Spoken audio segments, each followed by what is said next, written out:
Does that make sense? So I never want you to take it for granted, and I never want to assume that you take it for granted, or that you just, does that make sense? So again, this is just a little butter knife, right? It's no big deal. It's a little table knife, but it has that double edge on it. So just to let you use it real quick, here you go. All right, so go ahead and use a regular steak knife. We'll just cut a piece of leather here, all right? Okay, Angel, just kind of saw down through there. Just salt.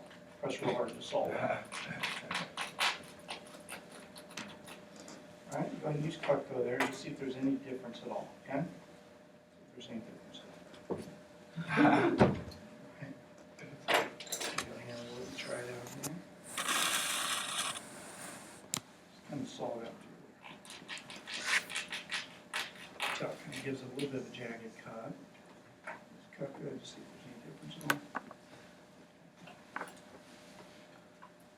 Yeah, just pass those there.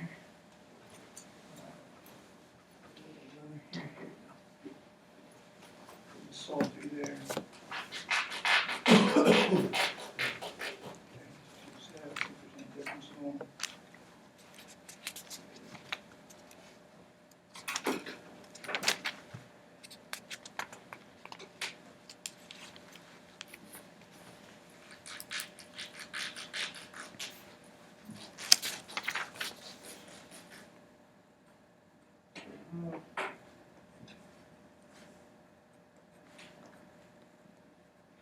Some around here, there you go, that ink around you. Just salt through there.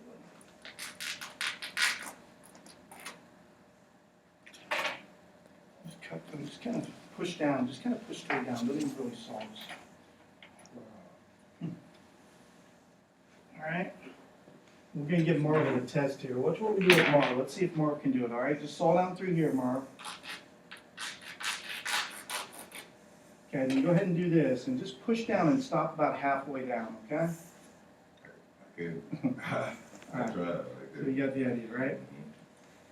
And that's just the double D edge. So you guys probably, do you remember that from the interview, how the points protect the blades from going dull? Mm-hmm. And it's not, it doesn't stay sharp forever, right? It's about 7 to 12 years, something like that. So, under normal use. All right, guys. Well, let's go ahead and get rolling here. And the first thing I want to do is I want to cover with you some expectations of working with us, all right? Just kind of let you know kind of what to expect. So as far as training goes, today, training, when are we done today? Midnight, 11, when are we done today? 8:30? Okay, so training will be till 8:30 today. And then training tomorrow is what time? 12 to 7. 12 to 7, and then Saturday 9 to 4, all right? Now, what can you start doing immediately after training on Saturday? What can you start doing? Your first initial what? Sales, right? Your initial appointments, right?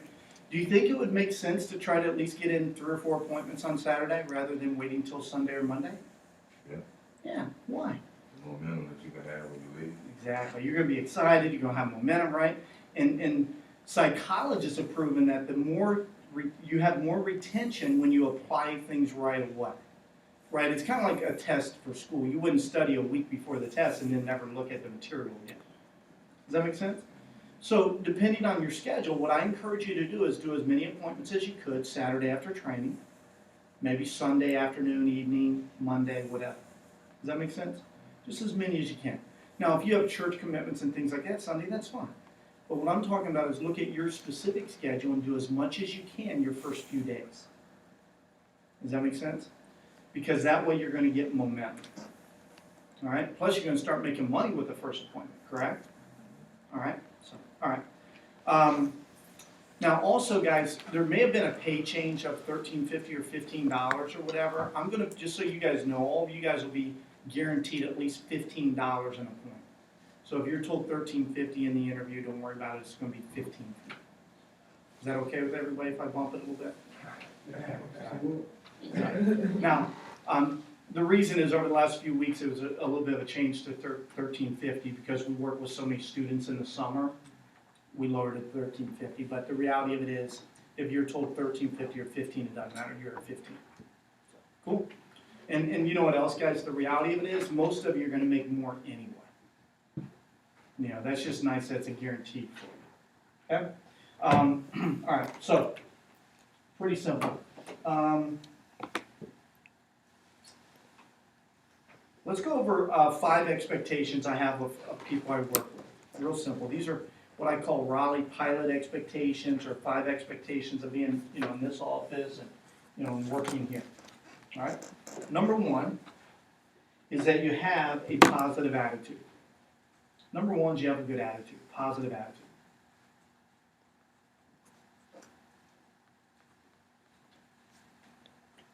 And you have positive expectation. You don't have to write that down, but when I think of a positive attitude, it's also expectation.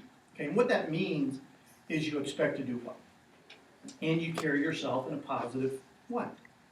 All right, so tomorrow, for example, when you come to training, we're just right down the hall. You can check in just right here if you want to. Tomorrow, you can go to that office if you're like, what door is it? We can help you out. But the point is, when you come tomorrow, you come into training, have a good attitude. Have a smile on your face. Walk with a professional, posture and image and how you present yourself, right? Not that that's a problem for any of you guys, and I wouldn't expect it to be, but I just want to remind you of that's important of working here. We expect that. This isn't the type of job where we just expect you to show up and go through the motions. It's not what we do. If we did that, then we'd probably pay minimum wage, right? If we expect a minimum wage attitude, never. We don't. We expect more. We offer a lot more, but we expect more. Does that make sense? And if you think about corporate America, that's important no matter where you go.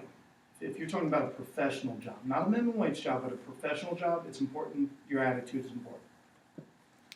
Because if you think about it, guys, it can affect other people, can't it?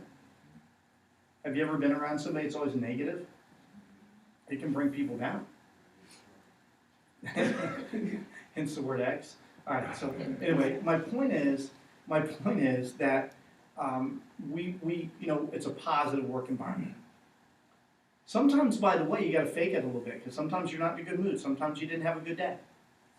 All right, put a smile on and just act like you did. Sooner or later, if you act positive enough and you act like you have energy, you'll feel that way after a while.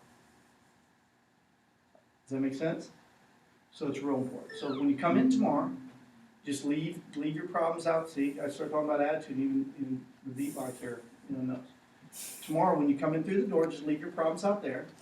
They'll wait for you. You can get them on the way out if you want to, right? But just make sure you have a great image, a great positive, you present yourself well. All right?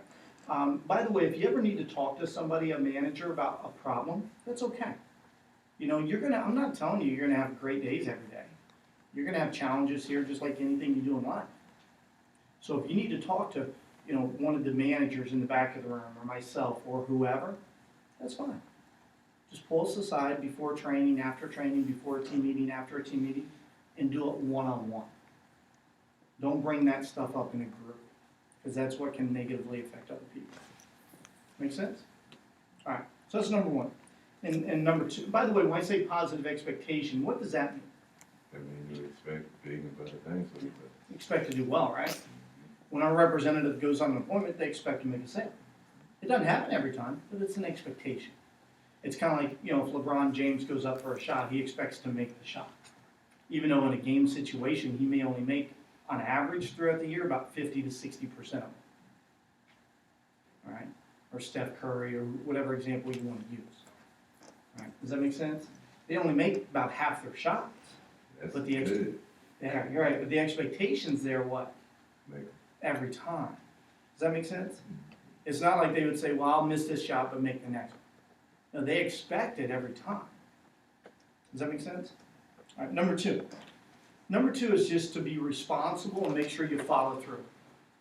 To be responsible and make sure you follow through.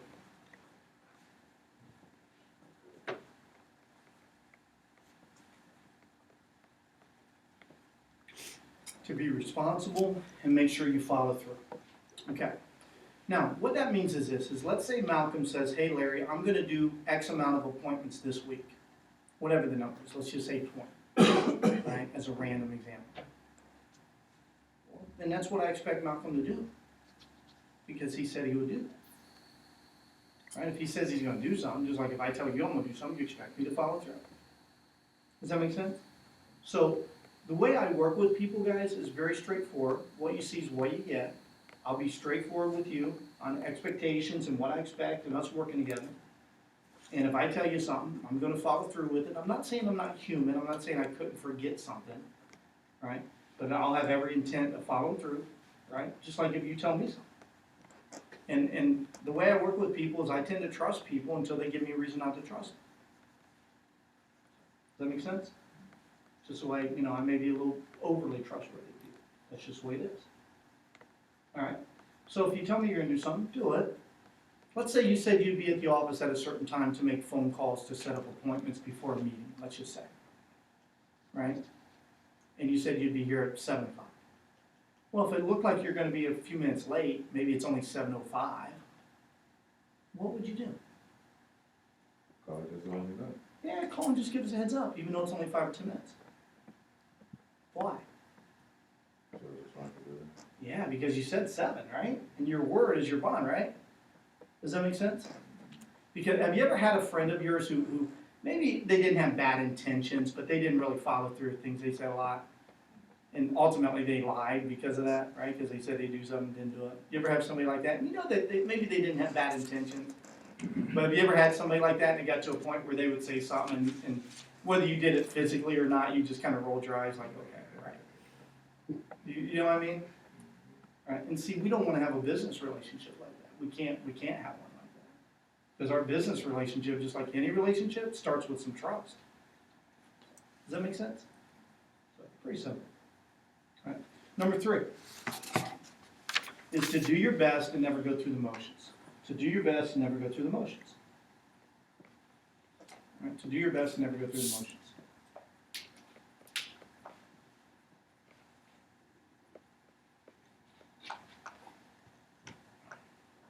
All right.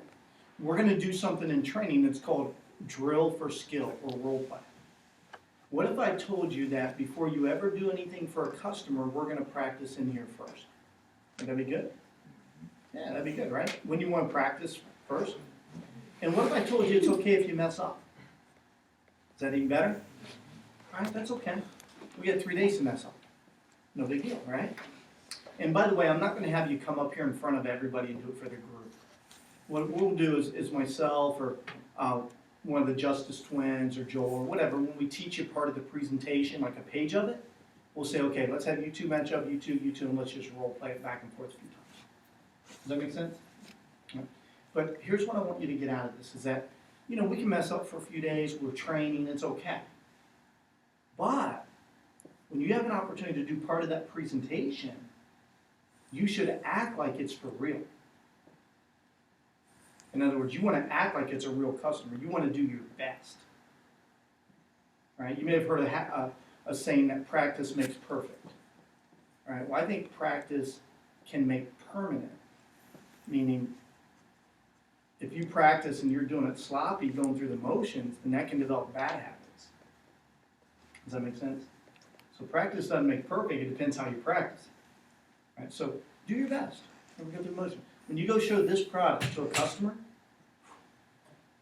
this stuff is awesome, right? So you want to represent it awesome. You want to do the best you can do. Does that make sense? And by the way, guys, you'll have some people buy Cutco. You'll have some people not buy Cutco. That's okay. But everybody should be impressed with the product and you. Does that make sense? All right. Number 4. Number 4 is to follow the program. Follow the program. A lot of times, not all the time, but a lot of times, the best representatives I have are the ones who have never sold anything before in their life. Can anybody guess why that would be? You don't have any previous history to sway them for what you teach them now. Exactly. They just say, okay, I don't know how to do it. He looks like he knows how to do it. I'm just going to follow what he or she tells me to do. That's what I did when I started. I was like, okay, I've never sold this stuff, but my manager seems like they know what they're doing. I'm just going to do exactly what they trained me to do. Right? Because if you think about it logically, right? Let's say it's a coach in sports. Well, usually the coach wants the player to do well, right? Because the better the players do, the better the team does, and the better the coach does, right? Well, guys, guess what? Same thing here. I want you to do well. I'm never going to teach you to do something that doesn't work. That'd be kind of dumb, right? Because the better you do, the better we do. Does that make sense? Now, I've been around long enough and everything that whether one person does well or not, that doesn't affect me as far as my life goes. But I also take pride in what I do. I also am proud of the program we have, the product we have, and I want to make sure you do as well as you can do. I want everybody to succeed. But ultimately, that's going to be your choice. Does that make sense? It's not up to me. I'm going to give you great training. All right? I'm not saying that as a pat on my back. I'm just telling you we're going to give you good training. But your success is going to be up to you. And a lot of it's going to depend on how closely you follow the program. It's not rocket science. We sell knives. It's pretty simple. Right? And we're going to teach you exactly step by step how to do it. And see, what's really great, guys, is we have a proven program. All right? Does anybody remember from the interview what percentage of the time we make sales? 60%. 60%. Now, I don't know how familiar you are with marketing and sales, but do you know how many sales companies would like to sell 60%? A lot, right? Like a lot to all, right? And by the way, guys, that's our average sales ratio. That means if you are not good, not bad, but average, every 10 people you see, 6 will place an order, on average. Now, you may go 4 for 10 or 10 for 10 or whatever. I mean, it averages out.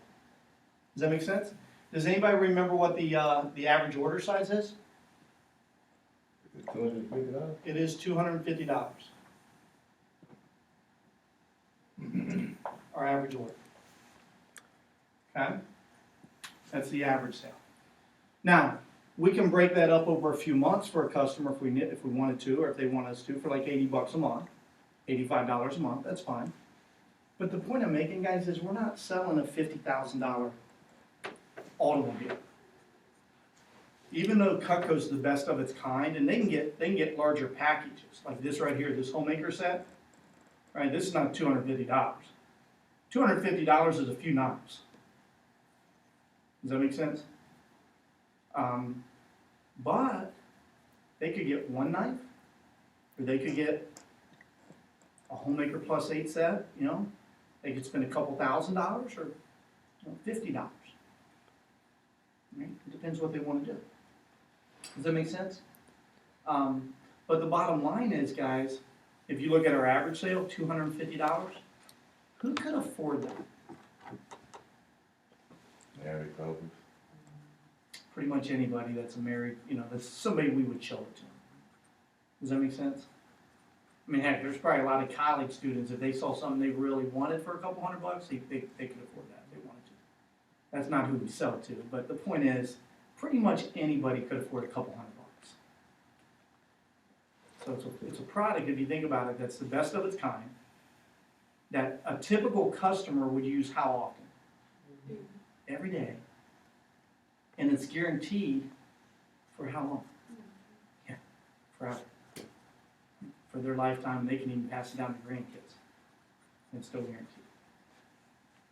And it's made in the USA. Kind of top it off. So you get to represent a product that's made here at home, which is very, very rare, very unique. The best of its kind in the world, and you'll see that throughout training. Guaranteed forever, and the average customer's going to use it every day, and it's affordable. It's almost amazing that we don't sell more than 60% of the time. And you just think of those facts. But the point is, we have a program that works. All right? It's kind of like, I don't know how long the wheel was invented. I'm guessing it was maybe 1,000 years ago or so. The wheel, like a big stone wheel back in the Egyptian time. I don't know. I'm saying it's probably a long time ago. But have you noticed it hasn't changed shapes? It hasn't changed its shape. It's still round. All right, nobody's going to be like, an octagon. I bet an octagon rolls better. No, doesn't roll better. Still round. Well, we've been doing the same training program since 1981. Guess what? We haven't changed it. It works. I'm not saying we're not always trying to tweak it, I'm not saying we're not trying to improve. But I went through the same 3-day training program that you're going through. Back in February of '88. Same hard chairs. Same training. Wishing I'd eaten a more bigger meal before I came. Right? You'll be wishing that about 7 o'clock. Dang, I mean, I went through the same thing. Because it works. Number 5 is kind of an umbrella of all these. I mean, we kind of touched on this, but just be a professional. Be a professional. For training, dress up as much as you can. I'm not saying you have to go buy new clothing. I'm saying do the best you can with what you have. Does that make sense? When you go on a presentation, you don't have to wear a tie. You don't have to wear a suit. But you should look nice, right? When you're representing this. Right? You wouldn't show up in wholly ripped out jeans and a concert shirt and a Jose Cuervo hat on sideways. Right? You're representing, yourself, but also the product. Does that make sense? So you want to represent it with style and you want to represent it as a professional. Same thing around the office, by the way, how you carry yourself, being positive. It's okay to smile every now and then. All right? It's okay. Eye contact, body language. Right? How you carry yourself. Language, by the way. Things like that are important here. Does that make sense? All right. So you think about those things, right? Number 1 is to have a what? Number 2 is to be what? Responsible. Yeah. Number 3 is to do your Yes. Number 4 is to follow the program. And number 5 is just be pretty simple. We don't have a lot of rules and things, but those are just simple expectations. Which, if you think about them, they're probably common sense things to you anyway. All right? All right. So I started back in February '88. I still remember my interview. I don't remember all the details, but I remember a little bit of it. All right? Do you guys remember your interview? Do you remember when you got scheduled for an interview? Now, if you were recommended to us, you may know a little bit about it before you came in. I didn't know. I didn't know about it. Right? I just saw a little sales ad or something like that and thought, I'm going to go check it out. You guys remember that? And do you remember talking to the receptionist when you scheduled? Right? Do you remember getting set up for the interview? In a lot of your cases, right, Hannah knows somebody that sells cacao in Colorado, so she probably knew a little bit more about the job. For me, I remember hanging up, and I had 2 kind of conflicting thoughts. One, I was excited that I had an interview. I was like, okay, I'm excited that I get this interview. Second, I thought, what do they do? And I was kind of skeptical, like, she was positive on the phone, she was friendly, everything sounded good, but I was like, what do they do? All right, you guys know what I'm talking about?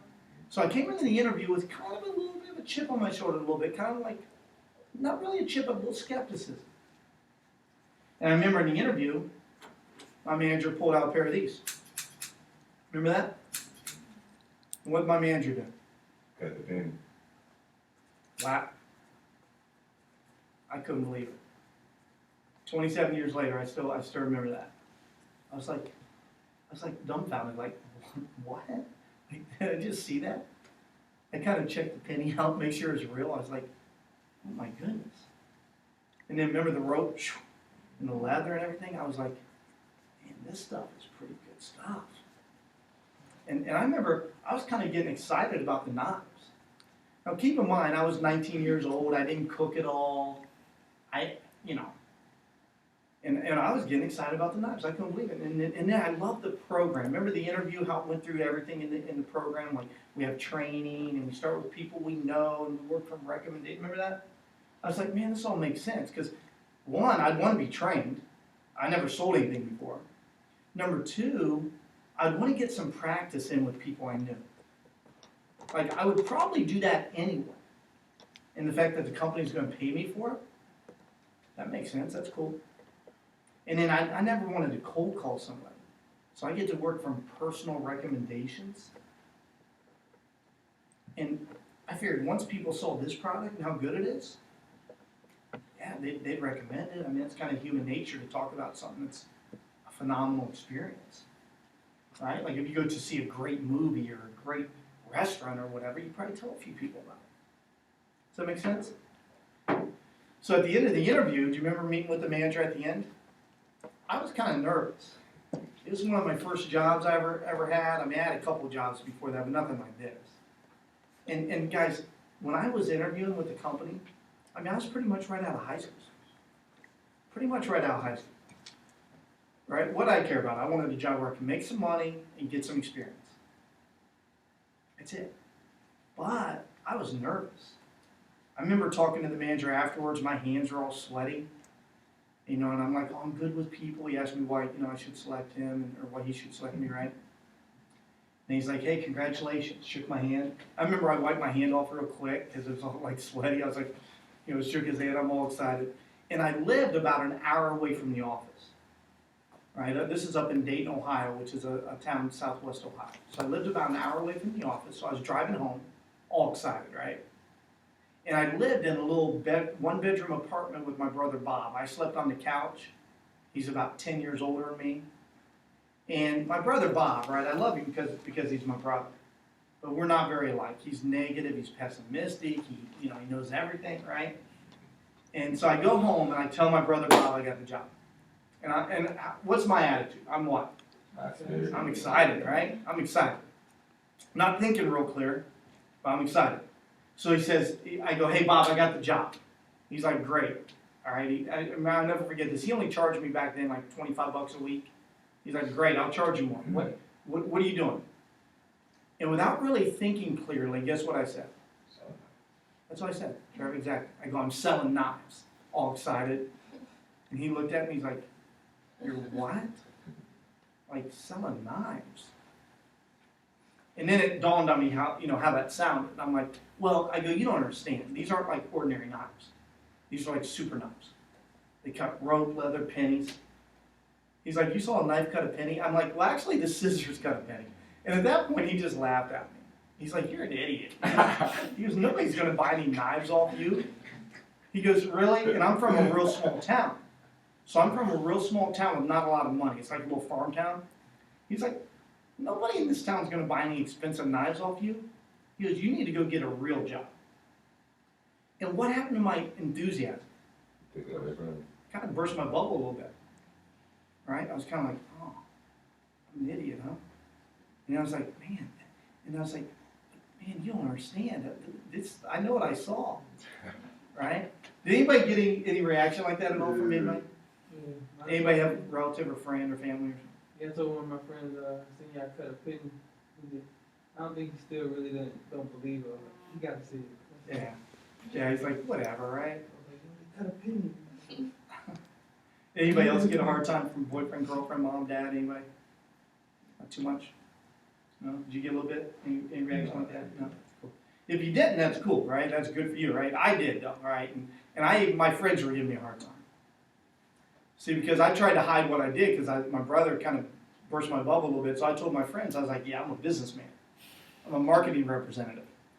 And then they were over one time and my brother's like, he's selling these knives, right? And I'm like, quiet, man. And then they were calling me like Mr. Ginsu and Knife Boy and stuff. Like we'd go out and meet girls or whatever, and he'd be like, my friends would be like, yeah, this is Knife Boy here and here. I was like, come on, man, you guys are killing me. Right? And they call me Mr. Ginsu. So I came to training, excited, but still kind of like, oh man, and I don't know about you, but when somebody tells me I can't do something, that makes me determined to prove wrong. So I'm like, okay, especially my brother. I'm like, okay, I'm gonna show him. So I came to train, and I learned all about the product they want to train, just like you guys learned. Matter of fact, we're gonna teach you pretty much the whole presentation today, like 90-some% of it today. And I remember leaving day one thinking, if that's pretty much the whole presentation, how hard can this be? I mean, I learned almost the whole thing today. So I was like, okay, I got this. I can do this. So what I do, I went home and studied my notes. Then I worked on my assignment. Now I'm going to cover a real key assignment for you guys. All right, real important assignment for you guys. And it's important you take a good hour or two and put in that sometime tonight or tomorrow before you come in tomorrow. So I worked on my stuff, right? Came into training day 2, more excited. Day 2 is a little bit more interesting. See, today's more grinded out day. Like if there's a hard day of training, it's today. It's grind through all the material, the presentation, all that. Right? You gotta learn it. All right. Second day though is more interesting because what do? We go over prices tomorrow.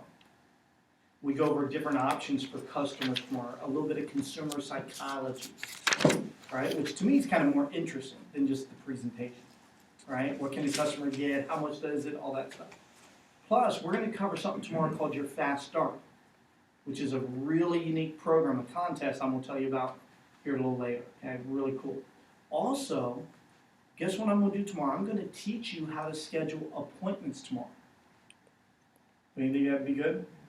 All right? Because if you think about it, the product pretty much what? Sales itself. Pretty much. But you got to have appointments, right? So I'm going to teach you exactly how to do that. So do not go home tonight and try to schedule any appointments. Don't even talk to anybody about that yet. If you already tried it, that's fine, but don't do it anymore. Right? Because I'm going to teach you. Does that make sense? Matter of fact, we have some time set aside tomorrow at the end of training, last half hour to an hour or so, where we're actually going to spread out in here and actually have you set up some appointments. Does that make sense? So you want to make sure you bring a phone or whatever with you. We have extras if you don't have a phone, but bring a charge phone and stuff. That way you can leave tomorrow and you'll feel so much more confident because you'll have your first 2, 3, 4, 5, maybe 6 or 7 appointments already scheduled. How cool would that be? Yeah, that'd be awesome, right? Now, real key point I want to make right here. Tomorrow night's Friday night. We're done with here at 7 o'clock, right? Unless you have major plans, what I'm going to recommend you do is take an hour or 2 tomorrow night when you go home and schedule more appointments. Now, if you have a commitment that's 7:30 to midnight tomorrow night, that's fine. All right, but if you can change it a little bit or whatever, it'll help you out. Because imagine if you came into Saturday's training, day 3. Imagine if you came into Saturday's training and you had 15 or 20 appointments lined up, or 25. How cool would that be? Could you imagine that if you had like 20, 25 appointments already scheduled for like your first 4 or 5 days? You're rolling then, right? Everything's easy then. Does that make sense? I'd like to see everybody at least have your first 10, but if you want to go big and you want to, you want to do real well, you could do a lot larger. Does that make sense? Cool. So that's that. We're going to teach you how to do all that. Saturday is easy training. So we have tough day today, grind it out day. Interesting day tomorrow. Saturday is what I call easy but important day. It's easy, simple. We're going to teach you how to write up orders. We're going to teach you how to get recommendations. We're going to practice everything. We're going to review everything. All right. We actually have a recommendation program that's kind of cool I'll tell you about. So we got all kinds of stuff on Saturday, but it's easy, it's review, it's fine-tuned. If you ever played football, it's kind of like a walkthrough day. All right? Still important, all right, but simple and easy. Does that make sense? So that's training. All right? So I went through all that. Then I got started with my very first appointment, and I left training and went right to my first appointment. That's what I'd highly recommend. Like, leave training, go right to your first sale. Well, guys, the first time you do something, it's bound to be a little nervous, right? And so right now, if you're a little bit nervous and apprehensive and have a little anxiety, that's okay, that's normal. You have a little bit of that, that's fine. Over the next few days, a lot of that will subside because we're going to show you how to do everything. So a lot of that will be replaced with confidence. But what you'll find is when you go to your first appointment, it'll resurface a little bit. Because it's the first time it's for real. It's like if you ever played a sport, it's like your first game. Or music, your first performance. Right? That's okay, that's normal. Right? It's for real, that's okay. So I went and I did it, and I was nervous. I wasn't just a little bit, I was really nervous. Because what you see now is not the way I was 27 years ago. I never sold anything before. I wasn't good at speaking, things like that. I mean, I just relied on this stuff. So I did my first appointment, made a sale. I was like, oh, okay, that's kind of cool. How do I write up the order again? Right? That's like, let me make sure I know how to write this up. So I made a sale. Second appointment, made another sale. Third appointment, had a no sale. I was bummed. Because after that second one, I was like, everybody's going to buy it. Right? They liked it, but they didn't get anything. I was like, oh, bummer. And it wasn't just for me having a no sale, but I saw the knives they had, they weren't very good. I was like, man, this stuff's awesome. Fourth appointment, made another sale. Sunday after church, had some more sales, had another no sale, right? But my first several appointments, I made several orders. Had a couple no sales too. Put the pressure on us, right? No, but I just want to let you know kind of what happened to me. I didn't, by the way, when I say that, I didn't have any like big sales. I didn't set any records or anything like that. But I didn't know how well I could do. And what I found out there is people are people, and if I was impressed by this stuff, chances are they're going to be impressed by this stuff. The reality of it is, guys, in the interview, I don't know how impressed you were with the product. I'm assuming you're pretty impressed. I wanted to buy the stuff. I was so impressed. All right, and I was 19, didn't cook. I wasn't going to buy it, but that's how I liked it. Well, guys, you know what I found out? If I liked it that much, and I was a 19-year-old kid that didn't even cook, how do you think middle-aged, middle-income families are going to They use the stuff every day, and they have experience using bad stuff. You see what I mean? Like, they value this a lot more than I did as a 19-year-old. Does that make sense? So anyway, so I got started the company. I did okay. I didn't set any records. I, gradually moved up with the company. I became a member of the key staff, which is right above the sales representative, which is kind of like the team captains, if you will. So I became what's called a key staff member. Then I became an assistant manager. And then, just like the justice guys in the back, I got a chance to run my own office. And at that point, guys, I still wasn't thinking about Cutco as a career. See, it's not like I started and I said, yeah, I'm going to be here 27 years. No. I was looking to make some money, get some experience. Even when I was an assistant manager, I wasn't necessarily thinking about it as a career. Even when I went out to run my own office, I wasn't necessarily thinking about it as a career. But here I am 27 years later. So a lot of times people ask why. I love the business. I love the company philosophies and standards and how we do things. Culture, right? Love that. Love how we treat people and how the company treats us. Love the product. Like the flexibility, like being in control of my own future, right? I mean, there's all kinds of reasons for it. But I just did it one step at a time. And so what I encourage you guys to do is just make a commitment, for, I don't know, a few months or whatever, and see how you like it. See how you do. All right, it's going to be hard to gauge how well you can do at something and how well you like something in a week or two. Right? But you never know. You might be here. Maybe you're going to college in the fall. Is anybody going to school in the fall? Okay, a couple of you going to school in the fall. Maybe this could be a great program while you're in school to make some great money and get some great experience.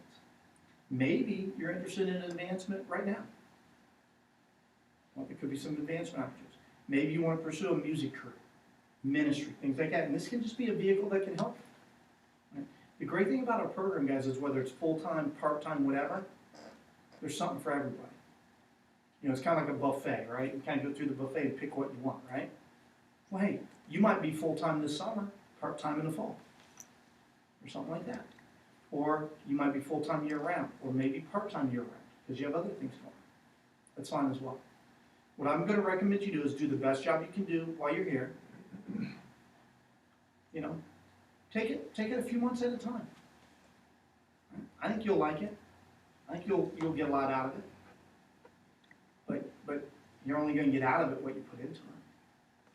Does that make sense? The other thing, guys, your first week or two, I would try to apply yourself as much as possible. Maybe down the road you're going to be more part-time or whatever. But your first week or two, I'd try to apply yourself more. Now, if you're in school, are you in school right now? Yeah, I mean, you got to take care of school too. So I'm not saying you got to work mega hours right now. Take care of school. Use this, use the flexibility to work around it. That's fine. If you're not in school or don't have a lot going on right now, then I would try to apply yourself as much as you can the first week or two. And really go large, just to get that momentum. Does that make sense? All right. In your notes, write down fast start. Fast start.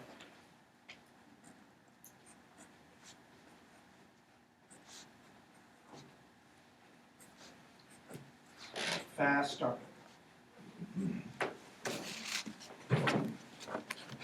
Okay. You know, we loan you a sample set to show products to people, right? And yours will be when you start doing face-to-face, but you probably start more virtual speed. So we loan you a sample product, show people. It has a few different knives in it. Doesn't have everything though. What if we had a program set up for you based on your first 10 days only? All right, we'll call it your first full week because our weeks go like Monday to Monday. So this starts Saturday for you and it'll go not till this coming Monday, but the following Monday. 10 days. What if I told you that based on how well you do, we will give you free Cutco products and they're yours to keep forever? In other words, it's not a contest against each other. It's a level program based on how well you do. Meaning all of you have the same levels, and as much as you do is what you get. For example, what if you could get this, the Fisherman Solution? Remember this from the interview? Now, personally, I don't fish. Does anybody in here fish? Eddie, you fish? Oh, it's no way. Eddie, you fish? You like to fish, Eddie? Man, have you seen this thing? This thing is awesome. I don't even fish and I like it. I don't fish at all and I like it. It's pretty cool. You fish, Hannah? Eddie, I have a feeling you fish a decent amount the way you're acting. You fillet fish? There's something about people who fish a lot that love this product. I don't know what it is. I mean, the product's obviously cool. But I think there's something about people who fish a lot in general, not everybody obviously, but in general, where they love all the gadgets and all the cool little things on it. Because I'm telling you right now, when I was a representative and I showed this to people who fish, very rarely when I had the physical product to show to them and they fish and they could check it all out, very rarely did they not get one of these. We're going to give every single one of you a chance to get one of these in your fast start. Since you only have a few knives, what if we gave you a chance to get the rest of the homemaker set? And what if you could get a chance to get a couple $1,000s worth of free Cutco? How cool would that be? Right? And it's all based on how well you do your first, what?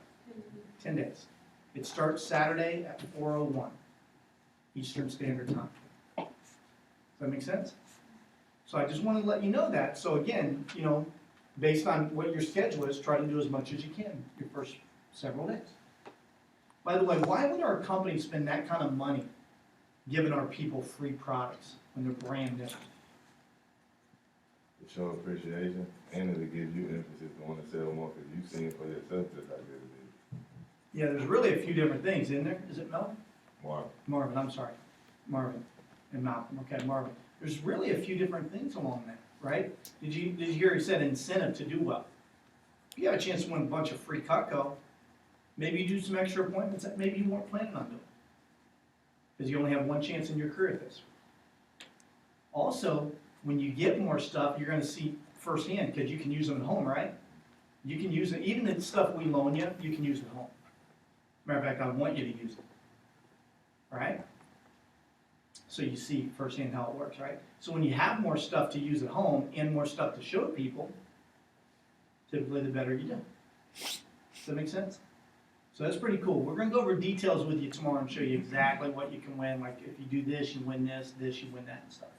It's just our way of just showing appreciation and hopefully giving you more incentive to really, really work on it. All right? Everybody will get one of these at one of your first team meetings. We type your name in here, we sign it, and it lists some of the skills you develop, like sales presentation, closing the sale, lead development, appointment setting, time management. And it's a certificate for you, and what I would do is I'd get one of these right here, sheet protectors, and I'd put it in here and keep it in your portfolio or resume. This is for everybody after you hit your first promotion, right? Because it says 1,000 in sales, which is pretty much right by. I mean, our average order is 250, so that's 4 orders on average. So everybody gets one of these for your portfolio or resume. Cool? All right. Guys, when you think about training, we want you to do well, right? Like, I want you to be successful. And if you really think about it, guys, I want you to make a lot of money, but also get great experience. And if you think about it, Which of those do you think long-term for you is gonna be more important? Yeah, for most of you, it's the experience. Now, when I get both, right? And some of you might be like, Larry, I need the money, right? I need the money, so that's important as well. But I'm gonna tell you right now, guys, especially if you're a little bit younger, the experience is something that's gonna far outweigh the income. When you think about confidence in speaking to people, time management, goal setting, communication skills, thinking on your feet, confidence in poise. I mean, those skills can help you in a future interview to land a job. Does that make sense? And what's really cool about our presentation, guys, is you're gonna have an outline. Right, I'm gonna give each of you one of these here in a little bit. Check this out. Lots of stuff. There's only gonna be 2 or 3 things in this whole book that I tell you you have to memorize or do exactly. Like pricing, yeah, you need to do that exactly like this. You can't be having you make up stuff on pricing. Does that make sense? Not just the price itself, but how to do it. There's only gonna be a couple things like that. The rest of it, you're gonna develop your own words, your own personality, your own style. And the reality of it is, guys, since every customer's different, every presentation is gonna be a little bit different. Not a lot, just a little bit, because it's the client's different. But see, guys, what that allows you to do is really develop a skill that I call connecting and rapport building. Right? The ability to build rapport and connect with people. And some people are good with certain types of people, but if you think about the most successful people you know, usually they're good at connecting with and building rapport and really getting along with all types of people. Right? Think about the most successful people you know. Usually they have confidence, they have a work ethic, and they have people skills and the ability to connect with people. Does that make sense? And see, what's great about this is think about the people that you're going to do presentations for. How old are they? Who you're going to show Cutco to? 30 plus. 30 plus. Yeah, 30 plus. Mainly 30s, 40s, 50s, 60s, whatever, somewhere in that range, right? Think about if you go interview with XYZ company for some career opportunity you want. How old do you think the person is who's probably going to interview you? Probably 30 plus. Right? And so you get the experience with us to sit down with the client for an hour at a time and connect with them and sell yourself and think on your feet and answer questions they have. You have no idea how well that's going to prepare you for future interviews. And in many cases, it makes a difference of getting a job or not, combined with this on a resume, which is just off the charts. All right. Did everybody get one of these little packets? Check this out real quick. We're not going to read through all this. This is for you to keep. It's pretty cool, though. There's a professor at NC State called Dr. David Hennard, and he used to teach undergrad. He doesn't anymore. He teaches MBA now. Matter of fact, they paid him to go to Oxford to teach MBA students over at Oxford. But when he taught undergrad, guess what he had all his students do in the Business 466 class? Train with us and sell Cutco. Seniors in college, Business 466, he had them train with us and sell Cutco as their class project. That project accounted for 35% of their grade in the semester. And he talks about it in this letter. He talks about how hundreds of his students have done it. And he talks about, if you look at the first paragraph, the last sentence says, for many, it was a differentiating factor in gaining employment after graduation or an internship. Still in school.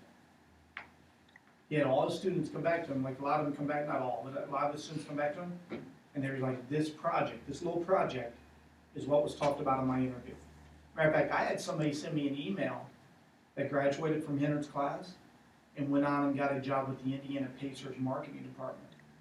And they said this was the reason why. This is what was talked about in the interview. And by the way, guys, keep in mind, they only did 8 to 11 presentations. So the experience they got was they trained with me for 3 days, and they did 8 to 11 appointments. How soon can you get that done? 1 day. And maybe Sunday night, if you did 3 or 4 Saturday and several Sunday, right, or maybe Monday or whatever, I mean, you can have that much experience done in a few days. Does that make sense? All right. The next letter is not a letter that talks about what corporate recruiters say about us. Look at the quote from a Johnson & Johnson representative at a job fair. Isn't that kind of cool? When I see Vector on a resume, it's an interview. That's pretty cool. Because most top companies, by the way, guys, what they do is they'll interview about their top 10% of their people. Like when they get a flood of resumes. And usually they'll pick out about their top 10%. That's who they interview. Right? You know, like Johnson & Johnson, for example. All right, the next letter, I had a guy named Scott Sorrell sell with me. And he worked like 4 summers through his college years. He went to UNC Chapel Hill. He didn't do great in school, but he ended up graduating from the business school. But he only had like a 2.5, which is pretty bad to graduate from UNC business school with a 2.5. And he got a job with John Hancock's life insurance company. Pretty big company, by the way. And William D. Smith, their Mid-Atlantic manager, met with me. And if you look at this letter, look at the very bottom. It says, please do not hesitate what? Recommending one to us. Even if they've only, Doing 2 for 1 something. yeah. He was so impressed with Scott, he met with me and he sent me this letter as well. And he's like, look, he goes, anybody that has the experience you guys give, that's what we want. Scott left them after a couple years and went to Capital Financial, and this is an email he sent me back in 2010.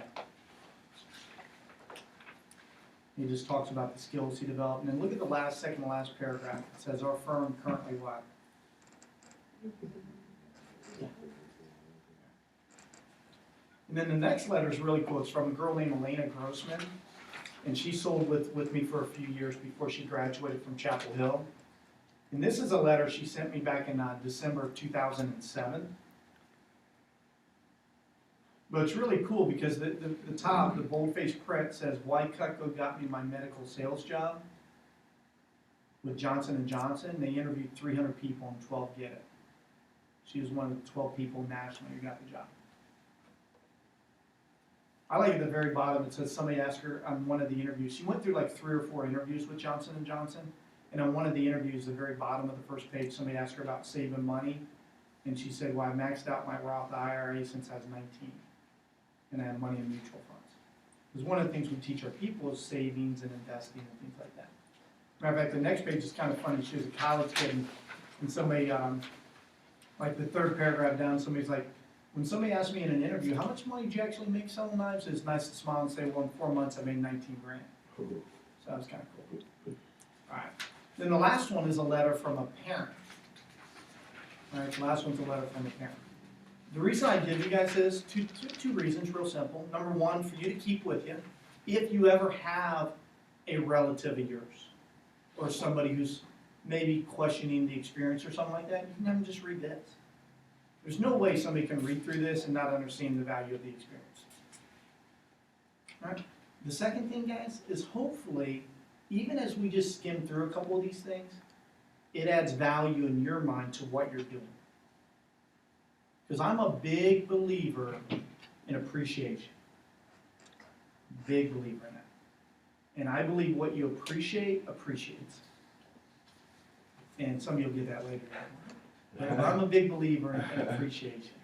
You know, I'm a big believer that, you know, and that's how I have 2 boys, and that's something I try to teach them because that's a concern I have with them. It's just, do they appreciate what they have? Because as a parent, I try to give them more than I have, which isn't hard. I didn't grow up with much. But there's a balance there too. Because I want to make sure they appreciate it. Don't get spoiled like my daughter. Yeah, it's tough because you love your kids and it's like, but there's a fine line. Does that make sense? So I just give you this, so maybe if you want to read through it sometime on your own or even just what we went over, maybe you appreciate what you have going on. That's all. Does that make sense? All right. So the experience, guys, is going to outweigh the income. Now, I think you can get both though. Right? Anybody ever hear saying you know you can't have your cake and eat it too? Well, if you own the bakery, you can. Right? In other words, if you're willing to work hard enough, right? You can't. And guys, I'll never tell you that this is easy. It's simple, real simple. It's not easy. And I'll never tell you it's some type of get-rich-quick thing. No. You're going to get out of it what you put into it. It's that simple. Now, if you want to make a lot of money, work hard. Spend 2 hours tonight on the assignment. Go home and spend 2 or 3 more hours setting up appointments tomorrow night till 10 o'clock. That's fine. Could be later if you're going to people in Colorado. What's the family in Washington? Little advantage, right? But do you see what I'm saying? Like, you know, again, a lot of that depends on what your goals are, your needs, right? What you want to get out of it. But I'm just letting you know that there's a floor to stand on. That $15 base pay is nice. But that's not a lot of money when it's all said and done. It's good. It's not bad. But there's no ceiling. You know, I've seen people, I've even seen 18-year-olds get comma paychecks before. All right? This summer, we will have several representatives, probably about 10, maybe more, maybe less. Usually it's about 10 or so that get comma paychecks, where there's 4 digits to the left of the decimal. You got to put a comma in there for 1 week for a paycheck.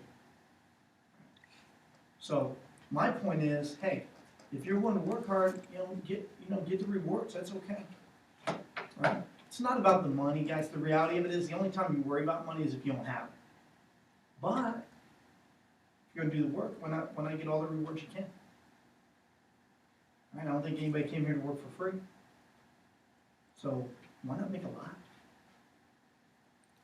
Right? As long as you keep it in perspective, it can be good. Right? The key is you gotta keep it in perspective. All right. Does that make sense? It doesn't say money's bad. All right? It's just keep it in perspective.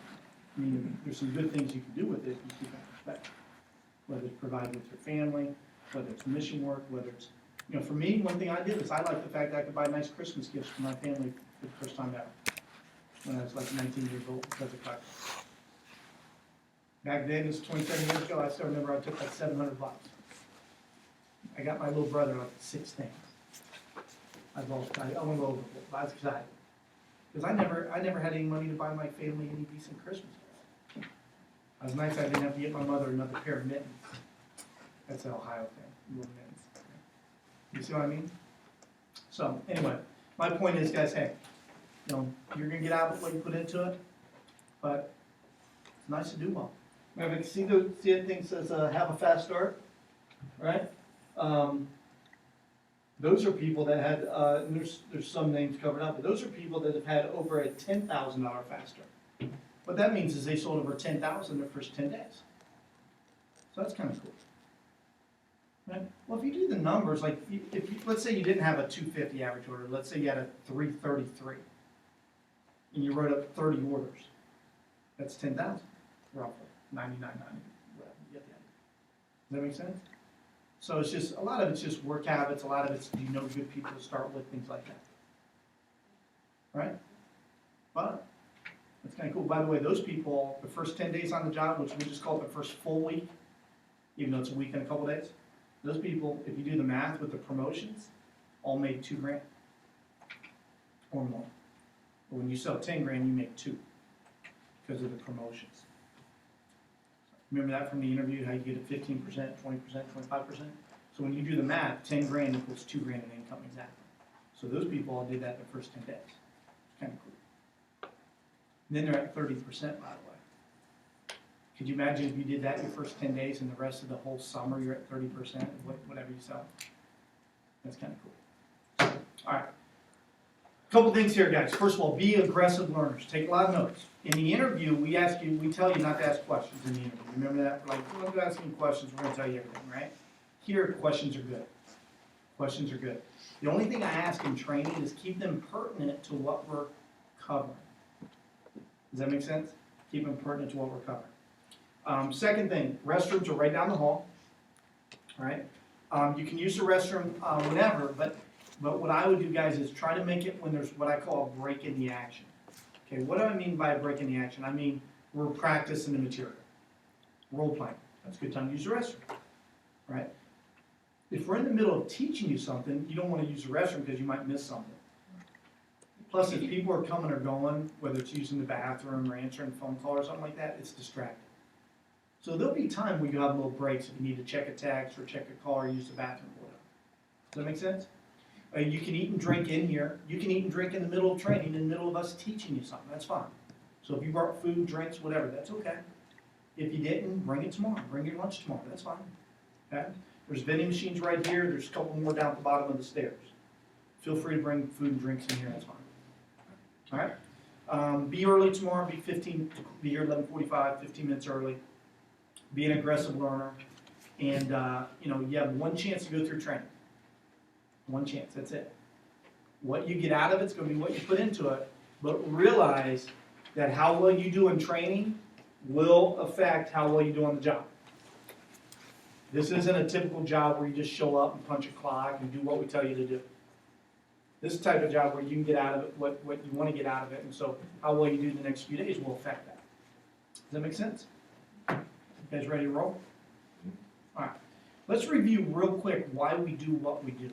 For example, we sell directly to a customer, don't we? Do we put this stuff in the store? Why? Eddie, big deal right there. We cut out the retail middleman. The product leaves the factory and gets shipped directly to the customer. Saves money. By the way, this stuff's made where? That adds money. In other words, we got to figure out a way to make it at least affordable. Right? A few knives for $250, guys, isn't cheap. I'm not going to tell you it's cheap, but it's affordable. This is basically made by hand in the USA. Right? In other words, a lot of hand craftsmanship goes into it. It's not like two guys hammering and chiseling a knife out. Right? But a lot of hand craftsmanship goes into it, and it's made in the USA. Labor cost is so much more expensive here. But we're a privately owned company. We employ about 1,000 people up in a small town called Olean, New York, about an hour south of Buffalo. We're not going to take that. That'd destroy the whole community, basically. So, for us, it's a big deal to be made in USA. So we got to sell direct. Why else do we sell direct, though? It's the customer see the product. Think that helps, Trevor? Just a little. Just a little bit. Do you think if these are sitting under a glass shelf at a store, they do real well? Yeah. I'd probably buy the cheaper pair if I didn't know, right? So that's a big deal. By the way, we'll teach you guys how to cut the penny on Saturday. That's part of your graduation day ceremony Saturday. We'll teach you how. All right. That's a big reason we sell direct, guys. Plus, since we can train you to answer any questions they have. Right? So almost any question the customer asks, you're already going to know the answer to it. And if not, you have a couple phone numbers you can call. But you'll hardly ever need to call to ask questions on the product knowledge. You're going to be an expert. I think, okay. Good. I think if y'all didn't sell it directly to the customer, I think y'all would take away the actual advantage y'all have. It's actually been able to display the difference in the knives that y'all have. Cut the rope, cut the leather. That's the biggest display for what y'all Yeah. got. Yeah, that's a big advantage with the double edge. Cool. Why do we have you do your own calling to schedule your own appointments? Well, personally, you start with people you know, so it makes sense, right? But then when you're recommended, doesn't it still make sense? Because if Mrs. Smith recommends you to Mrs. Jones, doesn't it make sense that you talk to Mrs. Jones and say, I was over to see Mrs. Smith? Matter of fact, sometimes Mrs. Smith actually what? Yeah, she probably talked to Miss Jones a lot of times. Does that make sense? And do you think she's only going to talk about how cool the product is? She's probably going to talk about how nice you are. Does that make sense? So it's a much more personable approach. Plus, when you set up your own appointments, what do you get to control? You get to control your own schedule, don't you? I don't recommend working 7 days a week, but if you want to work real hard, you can work 6 days a week if you want to. Right? If you say 7, I'm not going to say you can't, I'm just saying I don't recommend it. It's up to you. But let's say you're busy. Let's say you have school. Maybe you got finals coming up, right? You have finals coming up? A couple here and there. Right? Well, if you have a big one, a big final coming up, you might need a day or two to study for it. That's fine. We have some students that might take 5 days off in a row because they're in school, and they're in finals or whatever. That's fine. Does that make sense? But you might be in a position where you wanna make a lot of money this summer. It's fine as well. So you get to decide that. You get to decide when you work, who you work with, where you work. Right? Because if, let's say you do appointments in, where do you live now? Give me a town. Garner. Well, you might work in Garner a lot, you might work in other places, but if you see somebody in Garner and say they gave you 10 recommendations, probably a few would be in Garner. Then there'd probably be a few in Raleigh. Then there might be a few spread out. Well, maybe you don't want to go to the one spread out. Maybe you want to keep it more Raleigh, Garner, you know. Does that make sense? All right, where'd you say, Eddie? Garner as well? Okay. Oh, I said, Durham, okay, I'm sorry, I heard Garner. So Eddie, you got the idea, right? And in Durham, maybe, you know, you get 10, maybe 4 in Durham. Maybe 1 or 2 in Chapel Hill, maybe a couple in Raleigh. Well, if it's too far away, you don't have to go see them. Because you're going to build up a lot of recommendations. See, guys, here's something that's important to understand. When you show Cutco to somebody, does anybody remember about how many recommendations we get? 10? What's that? 10? Yeah, about 10. The range is usually 5 to 10. Now, guys, when I say the range is 5 to 10, that doesn't mean you're going to have one person that doesn't give you like 2. But somebody else might give you 15. But the average, I say average, but it's a range of 5 to 10. But let's lowball it a little bit. Let's just say 5. Don't you think it'd be easy for somebody to give you 5? Well, here's 2 neighbors.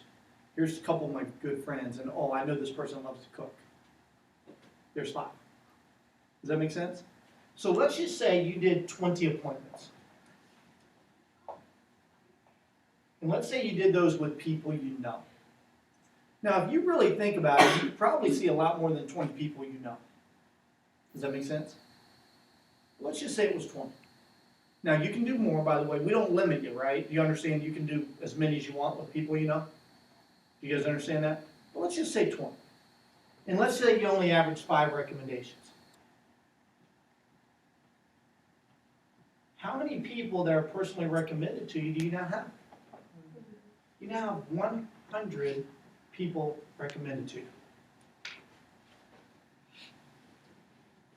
Let's say we teach you how to follow up with those people. By the way, a little side note, don't follow up with those people until we teach you how, if it's somebody you don't know. If it's a friend of a friend or a friend of the family, that's fine. But if it's somebody you don't know at all, let us teach you how.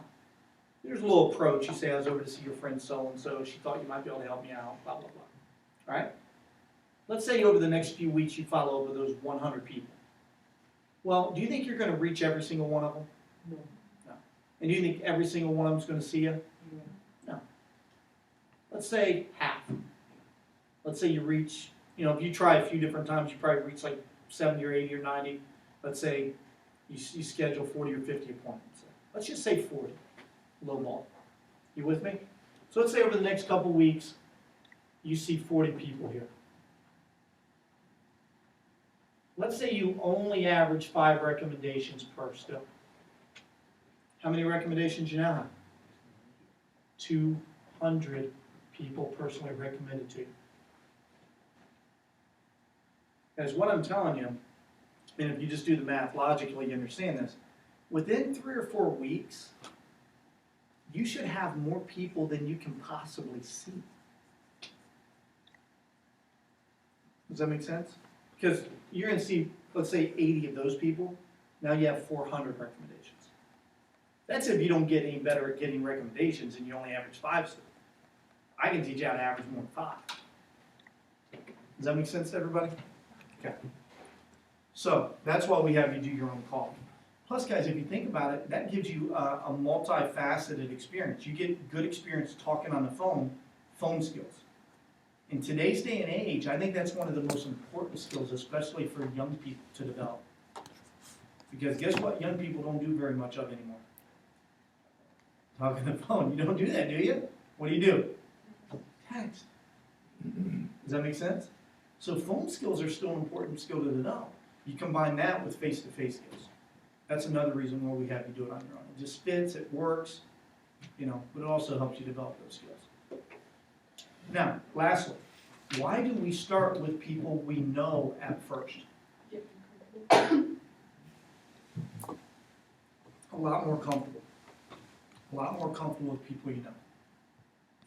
Does that make sense? So we start with people you know so you can get more comfortable with people you know. Right? Like, when you're brand new, don't you think you might be a little nervous? If you mess up a little bit, is that okay? That's fine. Because guess what we're going to tell people we know up front? Yeah. Yeah, I'm really new. Do you care if I use my notes?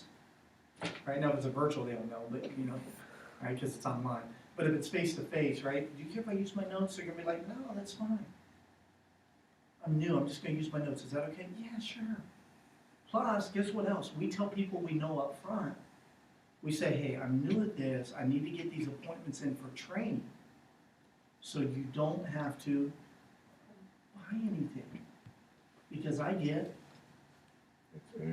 experience and I get paid anyway. Now, you know what's really funny about that though? By us telling them up front, you don't have to buy anything. I get paid anyway. Guess what that allows the customer to do? Instead of having their guard up, they relax. So guess what actually happens more then? We actually sell more then. Isn't that weird? We say, hey, you don't have to get anything, I get paid anyway. You know, if you see something you like, fine, but I'm paid either way. They're like, oh, okay. They relax. Because we have such a phenomenal product, we actually sell more than. Isn't that funny? Because they're not defensive. See, guys, at the end of the presentation, if the customer's like, hey, I want to go ahead and get this home made. Would we say, oh, no, I'm just practicing, you can't buy? Obviously not. Obviously not. Does that make sense? So we'd let them know that. Again, I'm going to teach you all this, but I want you to understand the philosophies behind it. All right, so I understand this is simple, a lot of review from the interview. I just want to make sure we're on the same page. Cool? So we start with people we know. Guys, here's the other thing, is people you know will see you because they know you. That's one of the main reasons we start with people they know. Yeah, you get paid anyway? Sure, I'll take a look. Almost everybody will see you because they know you. Now, they don't necessarily buy because they know you, and we don't want them to buy just because they know you. This is not a box of Girl Scout cookies. All right, that's what I call an empathy product. Like if a little Girl Scout comes to my door and she's selling Girl Scout cookies, what am I going to do? Just for the cause. I'm going to buy. Plus the Thin Mints are pretty good. But I'm going to buy. Right? I mean, I could have just bought a box outside Harris Teeter. But if a girl comes to my door, a little girl, and she's like, I'm selling, what am I going to say? No. Right, how much? $8 a box? $8 for 12 cookies? Great, whatever. Right, whatever it is these days. Right, that's called an empathy product. Does that make sense? Guys, our average order is $250. I don't care how well they know you, that's not an empathy product. Now, you may have somebody you know say, okay, I'll help you out. They also want the product, though. If not, they could write you a check for $250. Does that make sense? So they love the product. You understand why we see people we know? Plus what happens? Right from the get-go, all the recommendations build up. So, guys, if you think about it, to encompass this, right, you want to start with people you know, obviously, but don't do any of that now. Let me teach you how to do that. Does that make sense? Don't go home tonight and try to do that. Does that make sense? We're going to teach you how to schedule your appointments. You're going to show them the product in a very low-key, relaxed way. Remember, guys, very important from the interview, we use a very low-key, relaxed approach. Does that make sense? We never want to high-pressure anybody. Let them decide if they want it or not. Everybody's impressed, but let them decide. Our average is about 60%, 250. Those are our averages. I've had some people, though, guys, up at 80, 90%. Just so you know. The average is 60. All right, which means somewhere 40 and 50 as well. All right? And have fun with it. That's the cool thing about this, guys. You get paid to sit down and visit with people and show them this stuff. All right, for about an hour. I don't know about you, and I don't know what kind of jobs you had, but I bet you, Eddie, I bet you're gonna enjoy this, and it's easier than driving a truck across the country. I bet it is. I don't know what kind of jobs you've had, but I bet you can have fun with this. All right, think about a typical job somebody has in this job. You get to develop your communication skills, develop your resume, develop all your skill set, and you get paid to sit down and visit with people and impress them. It's kind of cool. You guys ready to get rolling? Okay, here's what we're gonna do. Normally, I do this at the end of training, but because I need to leave to go to my son's soccer game here in a little while, I'm gonna do this near the beginning, okay? So what we're gonna do is, let's go ahead and take like a 2-minute stretch break, and then I'm gonna lead you into an exercise that'll help you out. So take 2 minutes, stretch out, use the bathroom if you need to. It'll actually be about a 4 or 5 minute break. You can stretch out, use the bathroom if you need to, all that